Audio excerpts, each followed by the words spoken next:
Everybody asking how we doing, say we good. Don't need no one to tell me how to live just like they would. It ain't their business, but they in it, I don't know why. Revolved around my life after I found another. Assalamualaikum warahmatullahi wabarakatuh. Di sini kami akan mempresentasikan pertemuan 1 tentang pendahuluan manajemen kinerja. Pendahuluan menurut standar dan primer, manajemen dikatakan sebagai suatu proses perencanaan, pengorganisasian, pemimpin, dan mengawasi pekerjaan anggota organisasi dan menggunakan semua sumber daya organisasi yang tersedia untuk mencapai tujuan organisasi yang dinyatakan secara jelas. Menurut Robbins dan Colt, manajemen adalah koordinasi dan pengawasan aktivitas pekerjaan orang lain sehingga aktivitas mereka diselesaikan secara efisien dan efektif. Pendapat Cascio memandang kinerja sebagai cara untuk memastikan bahwa pekerja individu atau tinta tahu bahwa yang diharapkan dari mereka dan mereka tetap fokus pada kinerja efektif dengan memberikan perhatian pada tujuan, ukuran, dan penilaian. Pendapat Gibson, Ivancevich, Donnelly, dan Konopasky mengatakan bahwa kinerja adalah hasil dari pekerjaan yang berkaitan dengan tujuan organisasi seperti kualitas, efisiensi, dan kriteria lain dari efektivitas. Manajemen kinerja. Menurut Wibowo, kinerja berasal dari pengertian performance. Ada pula yang memberikan pengertian performance sebagai hasil kerja atau prestasi kerja. Namun sebenarnya kinerja mempunyai makna yang lebih luas, bukan hanya hasil kerja, tetapi termasuk bagaimana proses pekerjaan berlangsung.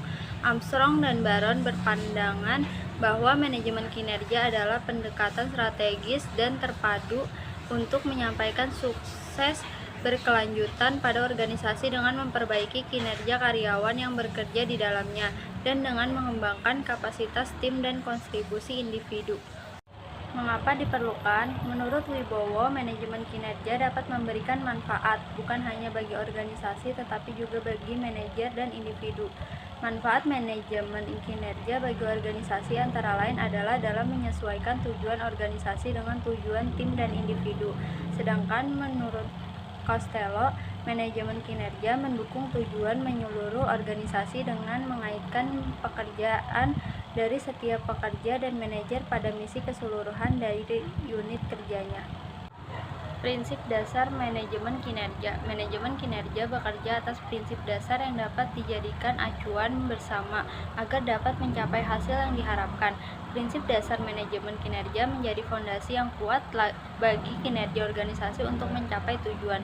1. Strategis, yaitu manajemen kinerja bersifat strategis dalam arti membahas masalah kinerja secara lebih luas, lebih urgen, dan dengan tujuan jangka panjang. Perumusan visi dan misi organisasi akan menjadi inspirasi dalam penerapan tujuan organisasi. 2. Holistik, manajemen kinerja bersifat menyeluruh, mencangkup seluruh aspek dalam ruang lingkup, sejak perumusan tujuan, perencanaan, pelaksanaan umpan balik, pengukuran, penilaian, review, evaluasi, dan perbaikan kinerja. Yang ketiga, terintegrasi, yaitu manajemen kinerja merupakan suatu proses yang merupakan sebuah sistem sehingga menunjukkan hubungan antara masukan, proses, hasil, dan manfaat. Yang keempat, perumusan tujuan, yaitu manajemen kinerja dimulai dengan melakukan perumusan dan mengklasifikasikan terlebih dahulu tujuan yang hendak dicapai organisasi. Yang kelima, perencanaan, yaitu perencanaan kerja menyangkut pendefinisian tujuan dan sasaran organisasi, membangun strategi menyeluruh untuk mencapai tujuan tersebut dan mengembangkan hierarki perencanaan secara komprehensif untuk menginspirasikan dan mengkoordinasikan aktivitas. 6. Umpan balik. Pelaksanaan manajemen kinerja merupakan umpan balik terus-menerus. Umpan balik merupakan pengalaman dan pengetahuan yang diperoleh dari pekerjaan oleh individu dipergunakan untuk memodifikasi tujuan organisasi. 7. Pengukuran. Pengukuran perlu dilakukan untuk mengetahui apakah pelaksanaan dapat berjalan sesuai rencana, apakah terdapat kesenjangan kinerja, dan apakah hasil akhir diperkirakan dapat dicapai. 8. Perbaikan kinerja. Perbaikan terhadap kinerja harus dilakukan karena prestasi kerja yang dicapai tidak seperti yang diharapkan. Dengan melakukan perbaikan kinerja, diharapkan tujuan organisasi di masa depan dapat dicapai dengan lebih baik. 9. Berkelanjutan.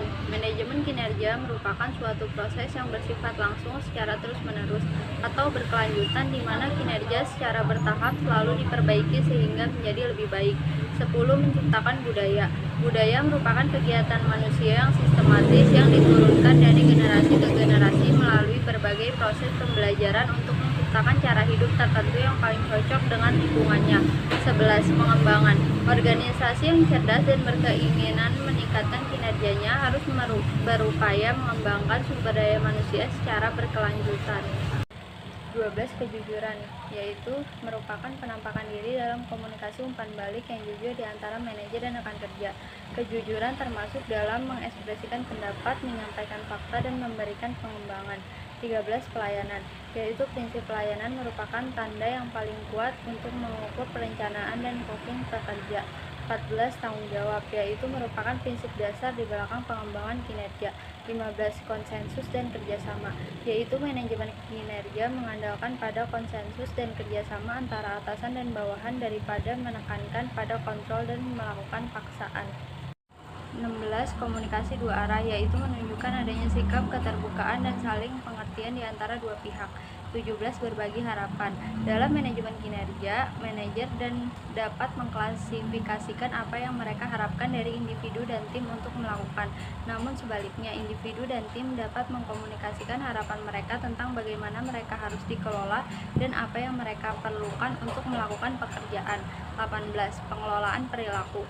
Manajemen kinerja perlu memastikan bahwa individu terdorong berperilaku dengan cara yang memungkinkan dan memperkuat hubungan kerja yang lebih baik. 19. Bermain. Manajemen kinerja menggunakan prinsip bahwa bekerja sama dengan bermain. Dengan prinsip bermain dalam manajemen kinerja, orang berpendapat mendapatkan kepuasan dari apa yang mereka I got so motherfucking design on right now. Bring it down, bring it down, bring it down. I got 3 old guys to walk. Assalamualaikum warahmatullahi wabarakatuh. Di sini kami akan mempresentasikan pertemuan 2 tentang perencanaan kinerja dan pelaksanaan kinerja. Perencanaan kinerja. Perencanaan kinerja merupakan titik awal dari suatu siklus manajemen kinerja. Dasar untuk melakukan perencanaan kinerja adalah merencanakan perencanaan strategis organisasi yang menerapkan tujuan utama suatu organisasi. Perencanaan strategis menentukan apa yang harus dilakukan organisasi untuk mencapai tujuan tersebut. Perencanaan strategis. Perencanaan strategis adalah proses memformulasikan, mengimplementasikan, dan mengevaluasi keputusan yang memungkinkan organisasi mencapai tujuannya. Untuk memahami dengan jelas sifat rencana strategis yang digunakan, banyak organisasi sekarang ini terdapat 3 asumsi tentang hal tersebut. Pertama, rencana strategis dibuat dengan sengaja. Apabila organisasi membuat rencana strategis, mereka membuat keputusan dengan sadar untuk mengubah aspek fundamental dari dirinya sendiri.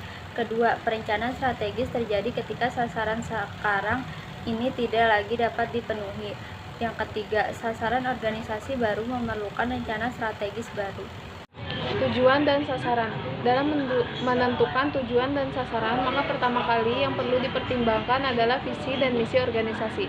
Visi dan misi adalah merupakan titik awal yang ditetapkan manajemen puncak dan menjadi dasar bagi setiap organisasi, setiap orang untuk bekerja dan memberikan kontribusi untuk mencapainya. Seluruh sumber daya manusia dalam organisasi harus mempunyai kompetensi untuk mencapai tujuan organisasi. Penetapan tugas bagi sumber daya manusia didasarkan pada job description. Job description harus membantu menggambarkan ke area atau bidang tugas utama di mana sebagian besar usaha perlu diarahkan. Bahkan meskipun deskripsinya sendiri tidak terlalu baik, tujuan dan sasaran bersifat quantifiable atau dapat dikuantifikasi sehingga kinerja dapat diukur dalam bentuk angka. Tujuan kinerja. Tujuan didefinisikan sebagai apa yang diharapkan untuk dicapai oleh suatu organisasi atau individu dalam suatu periode waktu tertentu. Dengan adanya tujuan memungkinkan pekerja mengetahui apa yang diperlukan dari mereka, atas dasar apa kinerja harus dilakukan dan bagaimana kontribusi akan dinilai. Secara logis, penetapan tujuan adalah proses dari atas ke bawah yang dimulai dari strategis organisasi. Bila tujuan strategis adalah mencapai market leader melalui pengenalan produk secara cepat, maka tujuan unit harus membantu strategis tersebut. Dan tujuan individu harus selaras dengan tujuan unit kerja, sehingga harus ada hubungan dan keselarasan tujuan dari puncak organisasi ke bawah. integrasi tujuan, yaitu untuk mencapai kinerja di seluruh organisasi sehingga memberikan peluang bagi setiap orang untuk memberikan kontribusi yang tepat. Integrasi dicapai dengan memastikan bahwa setiap orang peduli terhadap tujuan korporat dan fungsional, dan tujuan yang disepakati bagi mereka konsisten dengan tujuan tersebut dan memberikan kontribusi dengan cara tertentu pada prestasi mereka. Goal content, yaitu tujuan yang efektif menyalurkan usaha mencapai prestasi pada tingkat strategis. Taktik dan operasional mempunyai muatan yang mencerminkan 5 karakter utama, yaitu harus menantang, mudah dicapai, spesifik, batas waktu, dan relevan. Goal commitment, yaitu merupakan alat pelengkap atau pertimbangan seseorang untuk mencapai tujuan. Tanpa komitmen, walaupun tujuan telah ditetapkan secara spesifik dan menentang, hanya akan memberi dampak kecil pada kinerja. Sasaran kinerja, yaitu rencana dan target kinerja yang dibuat oleh pegawai kemudian harus dicapai dalam kurun waktu tertentu. Target tersebut telah ditentukan, diketahui, serta disetujui oleh pimpinan pegawai yang bersangkutan berdasarkan tugas pokok dan fungsinya masing-masing. Kesepakatan kinerja, yaitu kontrak kerja antara pekerja dengan manajer yang disebut sebagai personal kontrak. Antara manajer dan pekerja harus sepakat tentang tujuan dan sasaran yang hendak dicapai dan menjadi komitmen untuk dijalankannya. Kontrak kinerja merupakan dasar penting untuk melakukan penilaian terhadap kinerja pekerja. Perencanaan kinerja. Perencanaan kerja merupakan bagian terpenting manajemen kinerja. Perencanaan melihat masa depan untuk memaksimalkan kinerja yang akan datang dan bukannya menganalisa kinerja yang lalu. Waktu perencanaan. Aktivitas perencanaan kinerja dapat dilakukan berkali-kali sesuai dengan kebutuhan. Namun, perencanaan paling tidak harus dilakukan setahun sekali, yaitu pada awal siklus peninjauan kinerja. Standar kinerja, yaitu target, sasaran, tujuan, dan upaya kerja karyawan dalam kurun waktu tertentu. Dalam melaksanakan pekerjaannya, karyawan harus mengarahkan semua tenaga, pikiran, keterampilan, pengetahuan, dan waktu kerjanya untuk mencapai apa yang ditentukan oleh standar kinerja. Pelaksanaan kinerja, yaitu proses yang dilakukan oleh unit dan atau pegawai untuk mencapai target kinerja yang termasuk di dalamnya pelaksanaan kinerja organisasi. Pelaksanaan kinerja meliputi antara lain pelaksanaan inisiatif strategis, rencana aksi, serta rencana mitigasi risiko. Memahami kinerja atau performance merupakan sebuah penggambaran mengenai tingkat pencapaian pelaksanaan suatu program, kegiatan, atau kebijakan dalam mewujudkan sasaran, tujuan, visi, dan misi organisasi yang dituangkan dalam suatu perencanaan strategis suatu organisasi. Hubungan perilaku dengan prestasi manajemen. Menurut Stewart dan Coates, semua perilaku manajerial berkepentingan dengan tingkat relationship with people, assessing the situation, then getting the task accomplished. Relationship with people, yaitu menekankan pada mendorong, mengcoach, menyimak, bekerja sama, mempercayai, dan menerima hubungan dengan orang lain. Assessing the situation, yaitu menekankan pada tim dan proses-proses tugas dan organisasi pada koordinasi dan sintesis berbagai elemen dalam situasi kerja. Getting the task accomplished, yaitu menekankan pada pemberitahuan orang tentang apa yang harus dilakukan dan apa yang diharapkan dari pengarahan pengawasan. Kinerja organisasional.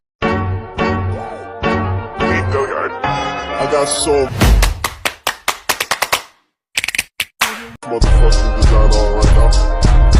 Bring it down, bring it down, bring it down. I got 3 old guys on the block. Assalamualaikum warahmatullahi wabarakatuh. Di sini kami akan mempresentasikan pertemuan ketiga tentang mengelola produktivitas dan mengelola kualitas. Tipe produktivitas. Terdapat 2 tipe rasio produktivitas, yaitu total productivity dan partial productivity. Total productivity ratio yaitu menghubungkan nilai semua keluaran dengan nilai semua masukan. Sedangkan partial productivity ratio yaitu menghubungkan nilai semua keluaran dengan nilai kategori utama masukan. Menurut Berger, terdapat beberapa kesalahan dalam memberikan makna terhadap produktivitas, yaitu 1. Produktivitas sering disamakan dengan produksi. Jika lebih banyak barang dan jasa diperoleh, produktivitas diasumsikan meningkat. 2. Pemberian definisi masukan. Manajer maupun Non-manajer sering mengonsumsikan produktivitas semata-mata pada masukan tenaga kerja. 3. Produktivitas menghadapi kompleksitas praktis karena keluaran organisasi sulit didefinisikan. 4. Komplikasi terhadap pengertian kualitas. Mengelola kualitas. Menurut Heiser dan Render mendefinisikan kualitas sebagai kemampuan produk atau jasa memenuhi kebutuhan pelanggan. Menurut Russell dan Taylor, kualitas adalah totalitas tampilan dan karakteristik produk atau jasa yang berusaha keras dengan segenap kemampuannya memuaskan kebutuhan tertentu. Menurut Krajewski dan Richman, untuk memahami makna dan kualitas dapat dilihat dari perspektif produsen dan konsumen. Pelanggan melihat kualitas dari dimensi sebagai berikut. 1. Conformance to specification, kesesuaian dengan spesifikasi. 2. Value, nilai. 3. Fitness, use, cocok untuk digunakan. 4. Support atau dukungan. 5. Psychological impression, kesan psikologi. Sementara itu, menurut Russell dan Taylor memisahkan perspektif pelanggan terhadap produk dan jasa. Dimensi kualitas manufaktur menurut perspektif konsumen adalah sebagai berikut. 1. Performance menunjukkan dasar bekerjanya karakteristik produk, misalnya seberapa baik mobil dapat dikendalikan. Yang kedua, fitur merupakan fitur tambahan atau fitur dasar seperti CD stereo atau lapisan kulit pada mobil. Yang ketiga, reliability, yaitu keadaan menunjukkan probabilitas produk bekerja dengan baik dalam jangka waktu tertentu. Yang keempat, conformance menunjukkan tingkat seberapa kemampuan produk memenuhi standar yang lebih ditentukan sebelumnya. 3. Durability, yaitu menunjukkan seberapa lama produk akan berakhir sehingga tidak dapat digunakan lagi atau sampai memerlukan pengganti. Reversibility, yaitu kemudahan produk untuk memperbaiki kecepatan, memperbaiki dan kompetensi petugas perbaikan. Yang ketujuh, estetik, yaitu menunjukkan bagaimana produk apabila dilihat, dirasakan, suara, bau, atau selera yang timbulnya. Yang ke-8, safety, yaitu merupakan jaminan keselamatan bahwa kenangan tidak menjadi sakit atau luka karena produk tersebut. Yang ke-9, order persepsional, yaitu persepsi subjektif terhadap merek, iklan, dan lainnya. Persaingan. Menjaga kualitas dalam sebuah bidang bisnis merupakan tugas berat. Menjadi lebih sulit apabila pelanggan mengubah persepsinya tentang kualitas. Perubahan dalam gaya hidup dan kondisi ekonomi secara drastis dapat mengubah persepsi pelanggaran atas kualitas. Sukses bisnis tergantung pada akurasi persepsinya tentang harapan konsumen dan kemampuannya menjembatani kesenjangan antara harapan dengan kemampuan operasi. Biaya kualitas. Menurut Krajewski-Richman, untuk mendapatkan kualitas barang yang baik diperlukan biaya yang dapat berupa sebagai berikut. 1. Prevention cost, yaitu berkaitan dengan kerusakan sebelum terjadi. 2. Appraisal cost, yaitu sebagai ukuran preventif memperbaiki kualitas. Biaya penilaian turun karena lebih sedikit sumber daya diperlukan untuk inspeksi kualitas dan mencari setiap masalah yang terdeteksi. 3. Internal failure cost, yaitu sebagai hasil produk cacat yang ditemukan selama proses produksi dari produk atau jasa. 4. External failure cost, yaitu timbul ketika produk cacat ditemukan setelah pelanggan menerima produk atau jasa. Total Quality Management. Menurut Stephen P. Robin merumuskan Total Quality Management sebagai pencapaian kepuasan pelanggan secara konstan melalui perbaikan secara berkelanjutan dari semua proses operasional. Menurut Cass, Aquilano, dan Jacob, yaitu memberikan makna Total Quality Management sebagai pengelolaan keseluruhan organisasi sehingga melampaui semua dimensi produk dan jasa yang penting bagi pelanggan. Alasan penggunaan TQM. Deming menekankan bahwa kepuasan pelanggan merupakan inti dalam roda Total Quality Management.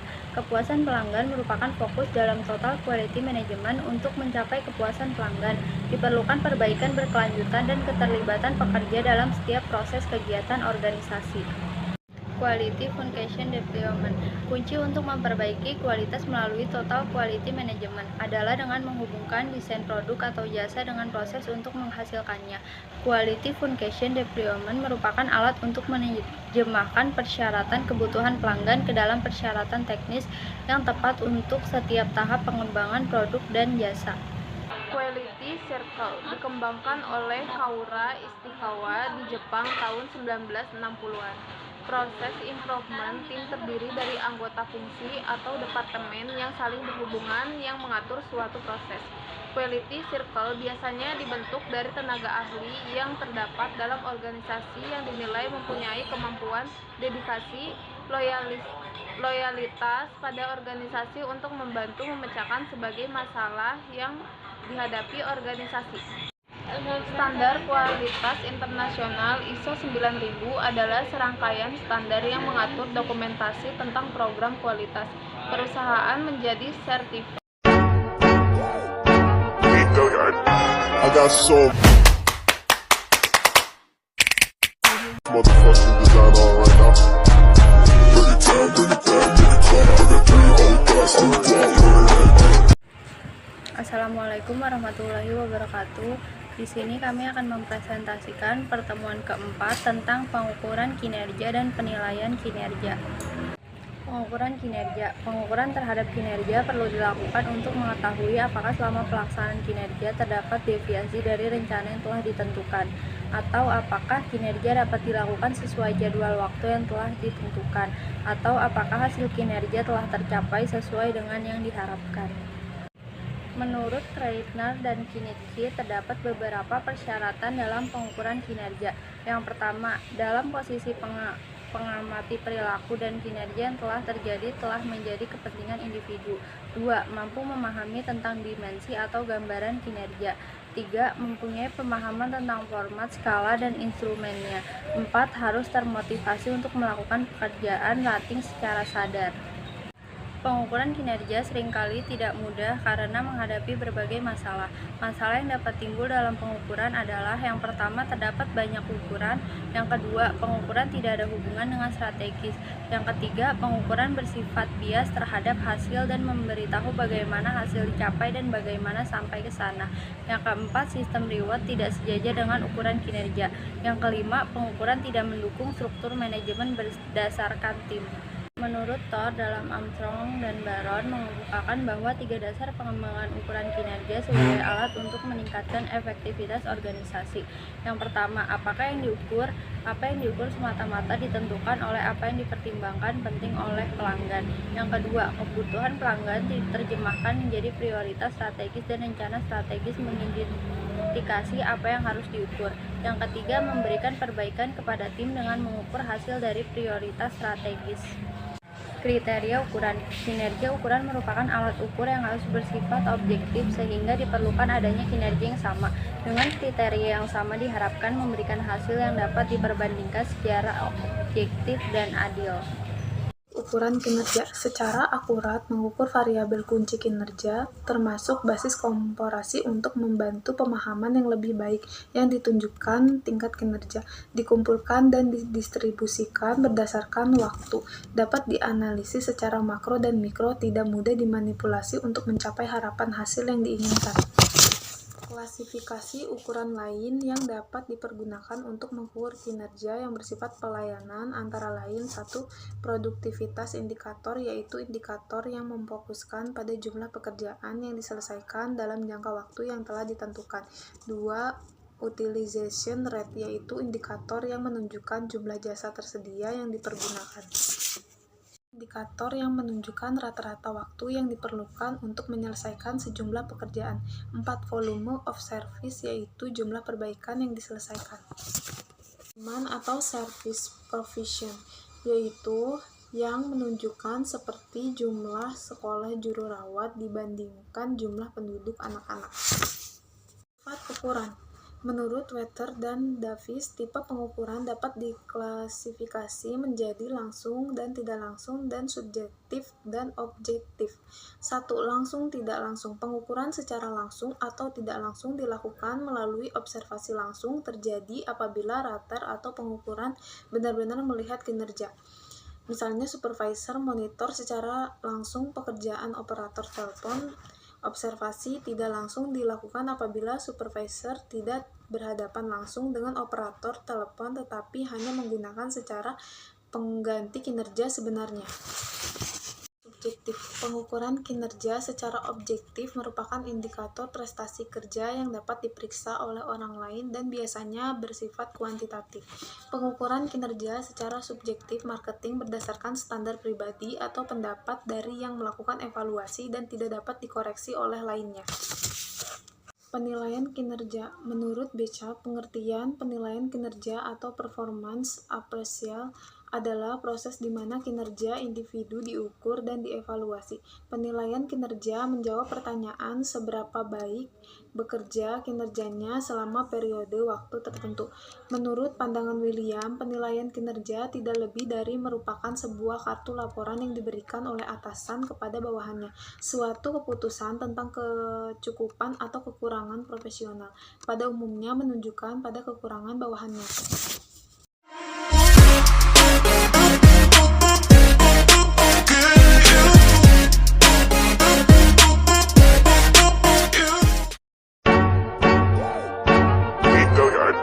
I got so motherfucking design on right now. Bring it down, bring it down, bring it down. I got 3 old guys who walk. Assalamualaikum warahmatullahi wabarakatuh.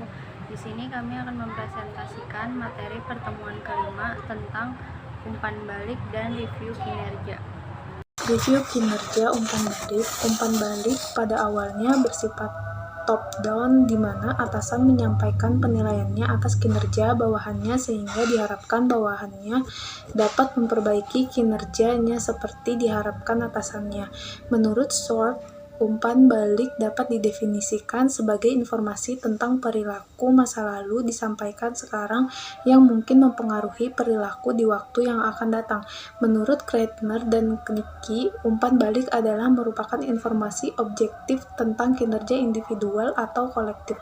Fungsi umpan balik melakukan dua fungsi bagi mereka yang menerimanya, yaitu fungsi instruksional dan fungsi motivasional. Umpan balik bersifat instruksional apabila mengklarifikasi atau memperjelas peran atau mengerjakan perilaku baru. Terdapat 3 aspek dari penerima umpan balik yang memerlukan perhatian, yaitu 1. Karakteristik individu. Karakteristik kepribadian seperti self-esteem dan self-efficacy dapat membantu atau merintangi kesiapan seseorang untuk menerima umpan balik.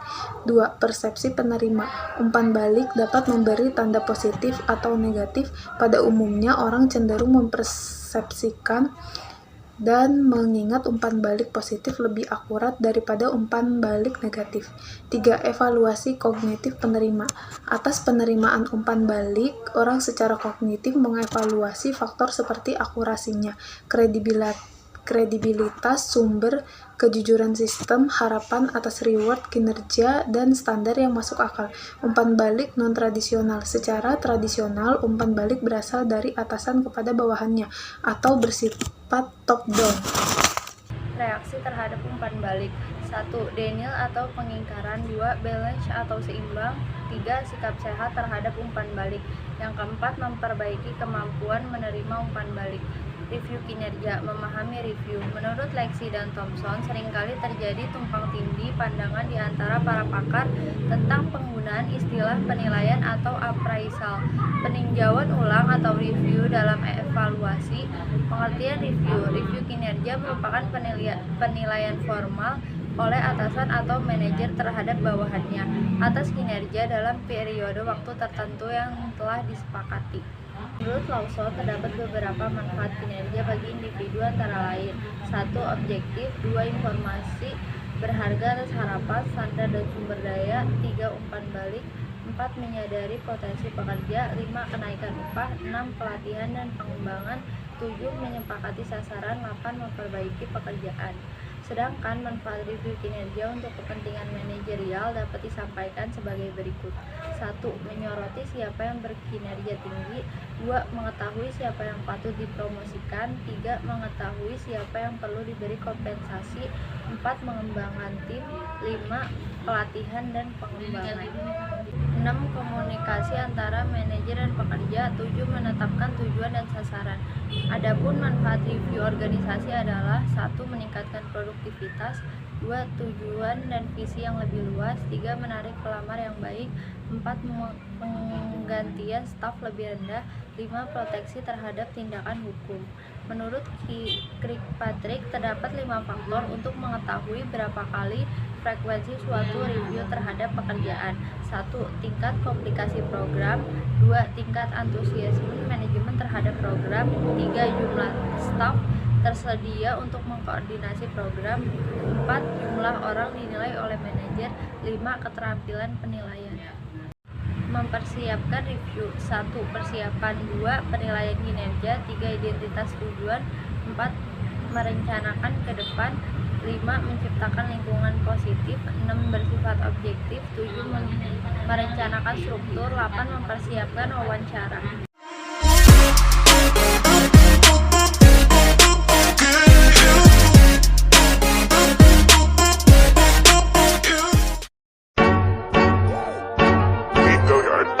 I got so motherfucking design on right now. Bring it down, bring it down, bring it down. I got 3 old guys who want. Assalamualaikum warahmatullahi wabarakatuh. Di sini kami akan mempresentasikan pertemuan ke-6 tentang evaluasi dan perbaikan kinerja. Evaluasi kinerja. Menurut Kreitner dan Kinichi, evaluasi kinerja merupakan pendapat yang bersifat evaluatif atau sifat perilaku seseorang atau prestasi sebagai dasar untuk kepuasan dan rencana pengembangan personel. Menurut Newton dan Davis adalah suatu proses mengevaluasi kinerja pekerja, berbagai informasi dengan mereka dan mencari cara memperbaiki kinerjanya. Pendekatan evaluasi kinerja menurut Kreitner dan Kinichi, sasaran evaluasi dari segi pendekatannya yang disebut sebagai pendekatan terhadap sifat, perilaku, hasil, dan kontingensi. 1. Pendekatan sikap. Pendekatan ini menyangkut penilaian terhadap sifat dan karakteristik individu. Sifat biasanya diukur dalam bentuk inisiatif, kecepatan membuat keputusan, dan ketergantungan. 2. Pendekatan perilaku. Masalah dalam pendekatan perilaku menunjukkan bagaimana orang berperilaku dan bukan tentang kepribadiannya. Kemampuan orang untuk bertahan meningkatkan apabila pekerjaan didukung oleh tingkat perilaku kinerja. 3. Pendekatan hasil. Apabila pendekatan sikap memfokuskan pada orang dan pendekatan perilaku memfokuskan pada proses, pendekatan hasil memfokuskan pada produk atau hasil usaha seseorang. Dengan kata lain adalah apa yang telah diselesaikan individu. Yang keempat, pendekatan kontingensi. Pendekatan sifat, perilaku, dan hasil cocok untuk dipergunakan tergantung pada kebutuhan pada situasi tertentu. Kinerja. Menurut Kreitner dan Kinichi, evaluasi kinerja dapat dipergunakan untuk 1. Administrasi penggajian, 2. Umpan balik kinerja, 3. Identifikasi kekuatan dan kelemahan individu, 4. Mendokumentasi keputusan kepegawaian, 5. Penghargaan terhadap kinerja individu, 6. Mengidentifikasi kinerja buruk, 7. Membantu dalam mengidentifikasi tujuan, 8. Menetapkan keputusan promosi, 9. Pemberhentian pegawai, 10. Evaluasi pencapaian tujuan. Perbaikan kinerja. Perbaikan kinerja tidak hanya dilakukan apabila prestasi kerja tidak seperti diharapkan. Perbaikan kinerja harus pula dilakukan walaupun seseorang tim atau organisasi telah mampu mencapai prestasi kerja yang diharapkan karena organisasi, tim maupun individu di mana di masa depan dapat menetapkan target kuantitatif yang lebih tinggi atau dengan kualitas yang lebih tinggi. Rencana perbaikan kinerja menurut Kirkpatrick. Rencana perbaikan kinerja untuk dapat memberikan hasil seperti yang diharapkan harus memenuhi kriteria sebagai berikut. 1. Praktis. 2. Orientasi pada waktu. 3. Spesifik. 4. Melibatkan komitmen. Kesenjangan kinerja. Kesenjangan kinerja merupakan perbedaan antara keadaan kinerja sekarang dan bagaimana wujud yang diinginkan di waktu yang akan datang. Hal tersebut menyangkut orang dalam berbagai bentuk manfaatnya. Kebanyakan adalah pada kesenjangan fundamental pada kinerja orang. Perbaikan kinerja berkelanjutan untuk menjaga efektivitas optimal, maka harus secara berkelanjutan menyesuaikan perilaku Anda pada perubahan kecil secara konstan yang terjadi pada pekerjaan performance driven organization Apabila organisasi dapat menyatukan pendekatan manajemen kinerja, maka dapat mengubah perilaku orang.